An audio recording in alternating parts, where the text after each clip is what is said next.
Hi, my name is Jouni Vilkka. Welcome to my channel TFF Teacher from Finland. Business ethics certainly sounds like an oxymoron, two words combined that can't make sense. But it is a subject taught, I've been told, at business schools. Business ethics deals with ethical issues that especially the managers, but also other employees, as well as the owners, should consider. This video is part of my series Introduction to Ethics. A subfield of applied ethics, business ethics is a very young field, only about half a century old. In this video, I will give only a very brief introduction to the subject. I will first explain what ethics has to do with business. Then I will discuss the concept of a stakeholder, a key concept in business ethics. Next, I will go on to give examples of the issues discussed in business ethics that have to do with law and government, and then with culture and advertising. At the end, I will discuss some things that may affect the future of work and business. Before moving on, I'd like to ask you to subscribe to my channel and click the thumbs up button. Some people have claimed that ethics has no place in the business world. Robert C. Solomon replies to this claim in his article Business Ethics in A Companion to Ethics.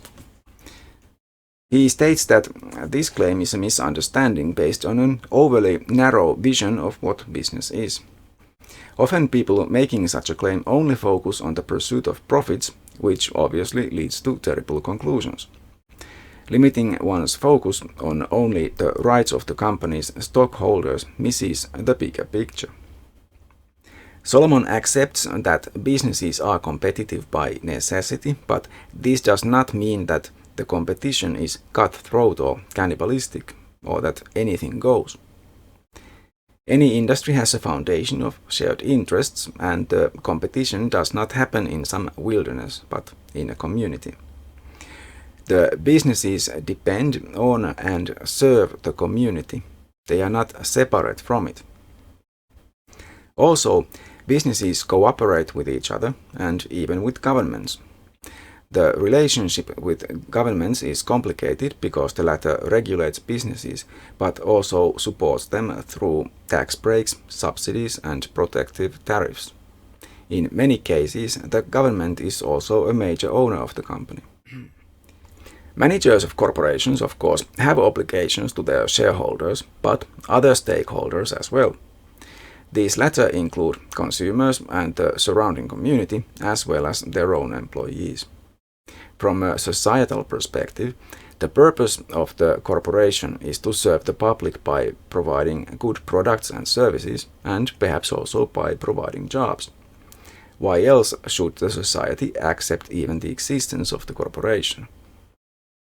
The corporation must not harm the community and its citizens, for example, by polluting the air or water, causing congestion in traffic, hogging communal resources, destroying the natural beauty of the environment, promoting racism and prejudice, threatening the financial or social well-being of the local citizens, and so on. It has a duty to its consumers to provide good quality, safe products and services, and include warnings when needed. Of course, a corporation might do all those unacceptable things, but this is seen as wrong, and the corporation will, at the very least, suffer damage to its image, which may affect its prosperity, especially in the long term. Just recently, the Finnish corporation Stora Enso, which is a provider of renewable products and packaging, biomaterials, and wooden construction, got some bad PR when one of its subcontractors was caught destroying an endangered species of freshwater pearl mussels and their habitat. This resulted indirectly in significant financial losses as well, as Stora Enso was forced to halt operations to ensure that better practices are being applied throughout the country. The company may also be forced to pay significant fines and already promised to pay for the cost of repairing the damages, although I'm not sure if anything can reverse what was done. The point is, Unethical practices at any level of the business may end up harming the business itself as well, because even if the managers of the corporation itself don't care about ethics, the corporation does not exist in a vacuum, and there will be others who do care. Society and even the global community can force companies to act more ethically, or at least suffer some consequences if caught doing unethical things. It would be better for the corporation to take the lead in ethical behavior, because that might bring them a lot of goodwill and even support from customers. Even within the company, the employee, while having obligations and duties toward their employer, also has other ethical duties. If they find their loyalty to their employer to be in conflict with wider ethical concerns, they may well become a whistleblower, bringing the unethical practices of the company to the public's attention. Such people are to be praised for their heroism, for they may suffer, at least financially, for their brave acts. There is a free course book titled Business Ethics, available for free at openstacks.org. It is my main source for this video. In that book, the authors adopt a stakeholder orientation toward ethics. A stakeholder is any individual or group inside and outside a business that has an interest in the functioning of the business. This includes customers, clients, employees, shareholders, communities, the environment, the government, the media, and more. Of course, some of these groups are more important than others for the decision making within the business, but they all do matter.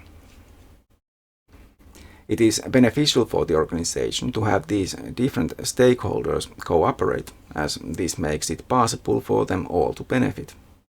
Different stakeholders make different demands and promises to the organization and can have various kinds of influence on the organization. Governments can regulate businesses, of course, and potential customers learning of unethical practices may turn to boycott the business.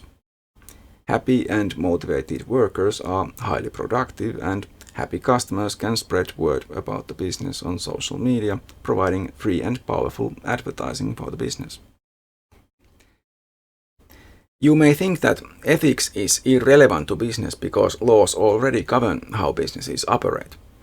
This is partially true, but ethical responsibilities extend beyond legal requirements. The law may require companies to ensure the quality of their products and services, or at least not doing so may expose the company to legal consequences. At the bare ethical minimum, then the company should comply with not only the laws, but also the implicit social contract between the company itself and its clients and other stakeholders. It can do more and might benefit from doing so.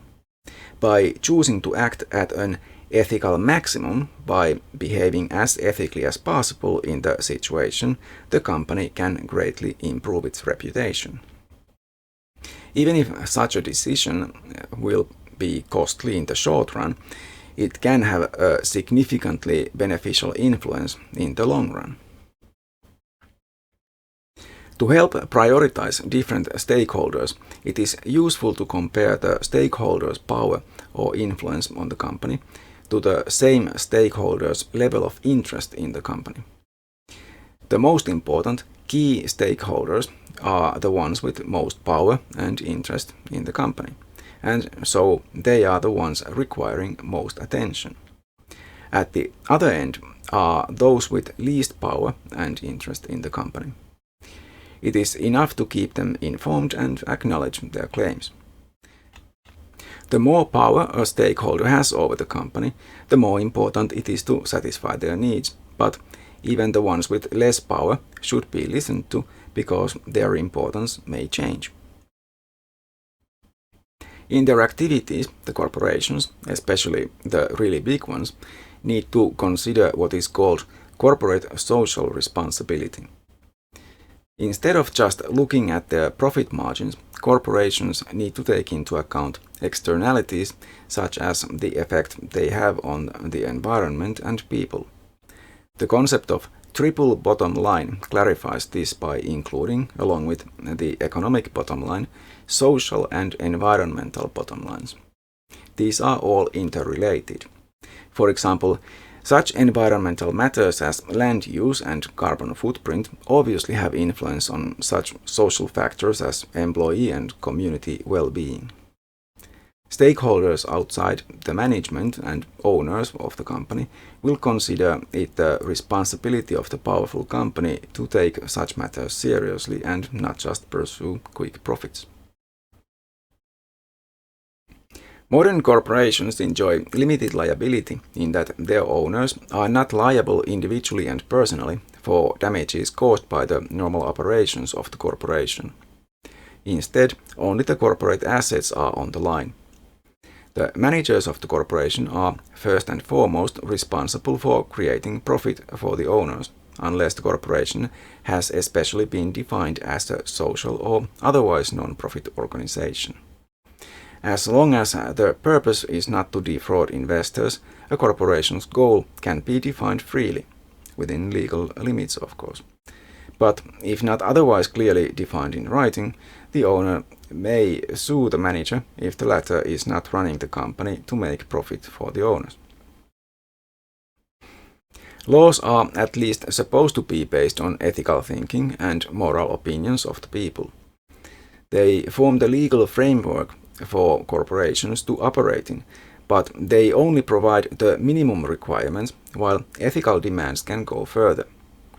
Non-governmental organizations like environmental organizations may campaign for laws to be made more strict and pressure governments to uphold the law. Taking such views into consideration throughout the corporation's operations can be not just a defensive strategy, but also good business because it can lead to a competitive edge as customers and governments support a corporation doing its ethical duty. Those that do not may run into legal problems. One problem in the connection between governments and corporations is referred to as the revolving door. Politicians and executives in governmental organizations moving into businesses and possibly back again. The problem is that the line between the regulators and the regulated becomes blurred. The risk of corruption is great.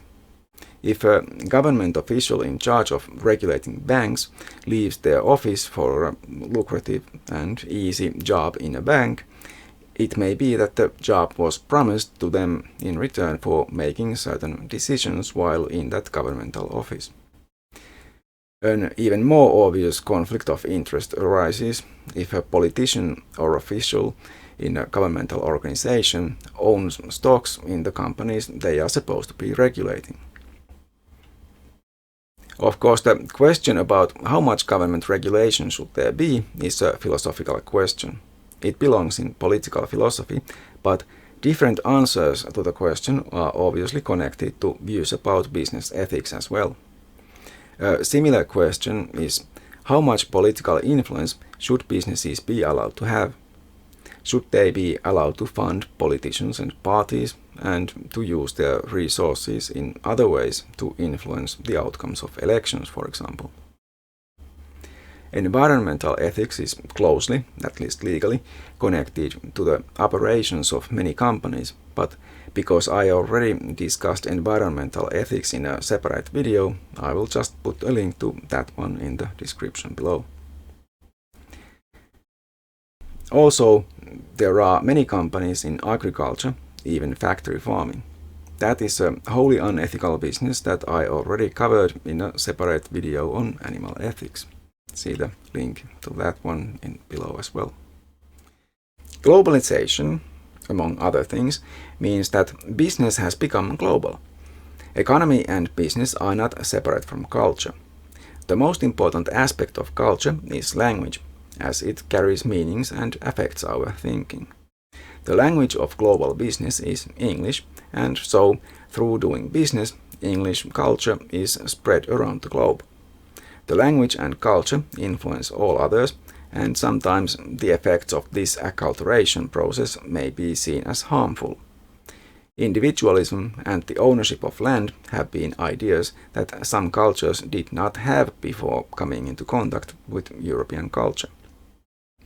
Consumerism is a disastrous form of culture that has been able to spread around the globe. Advertisers make sure it doesn't go away, and many businesses rely on it to exist.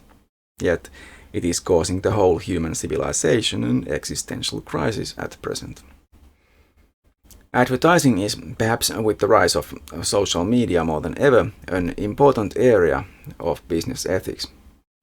Even traditional advertising raises questions about influencing children and the manipulation of the masses. Social media has made issues of privacy and targeted advertising more pressing. As the saying goes, if you're not paying for it, you are the product. Our private information is being sold to advertisers.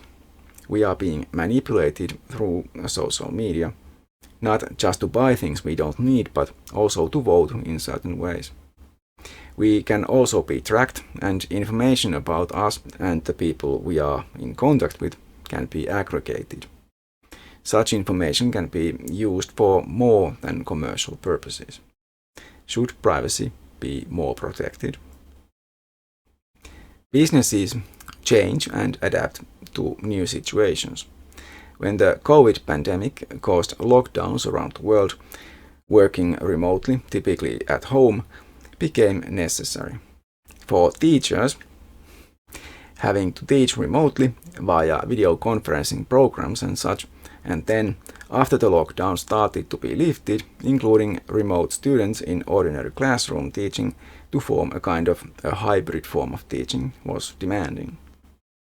For university students during the lockdown and since, new opportunities became available. I, for example, was able to study remotely at 2 universities, adding 2 formal qualifications to my CV. After the lockdowns were lifted, employers have mostly required workers to return back to the old way of working at the office, but many have also seen that allowing employees more freedom to choose how and where to work increases job satisfaction and possibly even productivity.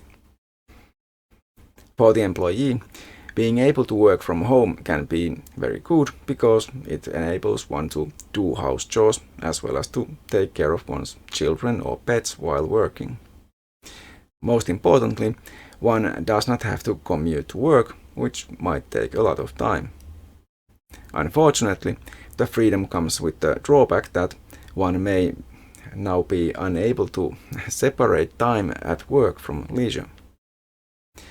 When all your main activities happen in the same place and are not even delineated by time, you may end up working all the time. And that is not good for you. Of course, some employees might not have a strong work ethic, so they might be tempted too much by the freedom and not do the work they are supposed to do. Similarly, some managers may be tempted to track their workers' activities even at home, to make sure they actually work. This could easily infringe on not only the privacy rights of the employee, but also the members of their families. So, corporations have good reasons to try and figure out some kind of compromises that allow their workers the freedom of remote work, but probably only some of the time. It is possible that other big changes are coming as well, such as shorter work weeks. Some studies support a 4-day work week as being better, at least for some types of jobs. The amount of actual work done does not seem to be less, and the employees are happier. Even the whole idea of working for a certain amount of time could be doing more harm than good, especially in jobs requiring creativity. Perhaps corporations will adopt different metrics to measure how valuable their workers are and don't care about the amount of time they spend at work. I'm sure some companies are already doing different things. If you are working at such a company, please let me know in the comments below. Similarly, the idea of a universal basic income has been discussed a lot in recent years and could be part of work life in the future. For the employers, It may mean higher taxes and less easily manageable workforce, as quitting a lousy job becomes easier. Of course, that is the reason why many owners oppose such changes. From a societal perspective, though, we have to ask, what is the purpose of work? It is surely not to make the rich richer, is it? It is not to create profit for corporations. There are different things that need to be done in society, and some of those things can be done by corporations. But in the end, society should be good for everyone, and increasing freedom and well-being certainly would seem to be good for most. Robotics and artificial intelligence are changing things a lot in many workplaces. I already made a video about AI previously, so I won't discuss that here, but I will include a link to that video in the description below in case you haven't seen it already. Many of the issues in business ethics are also legal issues, and for example, the Supreme Court of the United States has made some unfortunate decisions regarding them. But laws can change. If ethical thinking shows a law to be unjust, it follows that one must try to change that law. This has been my very superficial look into business ethics. I hope it has been useful in some way. Thank you for watching and see you next time. Bye! If you wish to support my channel, please click thumbs up, subscribe and share my videos. Any comments on the videos would also be welcome.